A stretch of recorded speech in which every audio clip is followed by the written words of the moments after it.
ప్రియ దైవ బిడ్డలారా, నీ జీవితంలో వివాహం గురించి, నీ జీవితంలో ఉద్యోగం గురించి, నీ జీవితంలో ఇంకా అనేకమైన కార్యాల గురించి నువ్వు వేదన చెంది ఉన్నావేమో, ప్రార్థించి విసుగు చెంది ఉన్నావేమో.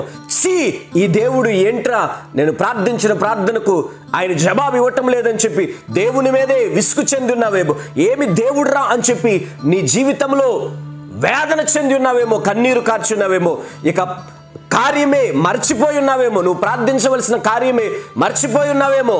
అది ఉద్యోగం కావచ్చు, వివాహం కావచ్చు, లేకుంటే ఎక్సెట్రా అనేకమైన కార్యాల గురించి నువ్వు ప్రార్థించవలసిన కార్యాలే మర్చిపోయి ఉండొచ్చు. కానీ నీవు ఒక దినాన ప్రార్థన చేసి ఉంటావు, తెలుసో తెలియక, ప్రభువా నాకు ఇది కావాలి, ప్రభువా నా జీవితంలో ఇది చేయి, ప్రభువా నాకు అలా కార్యము చేయి అని చెప్పి ప్రార్థించుంటావు. చేసావా?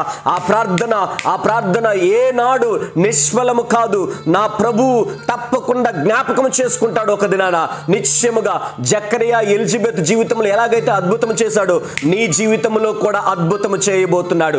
ఇది విశ్వసించండి, నమ్మండి. ఒక దినాన చక్కని మంచి రోజులు రాబోతున్నాయి. ఒక దినాన ఆశీర్వాద పదములో నీవు నడవబోతున్నావు. అది తప్పకుండా నీ జీవితంలో జరగబోతుంది. అనేకులు నిందించిన వారే, నిన్ను వేధించిన వారే, అవమానపరిచిన వారే ఒక దినాన తలదించుకునే రోజులు రాబోతున్నాయి.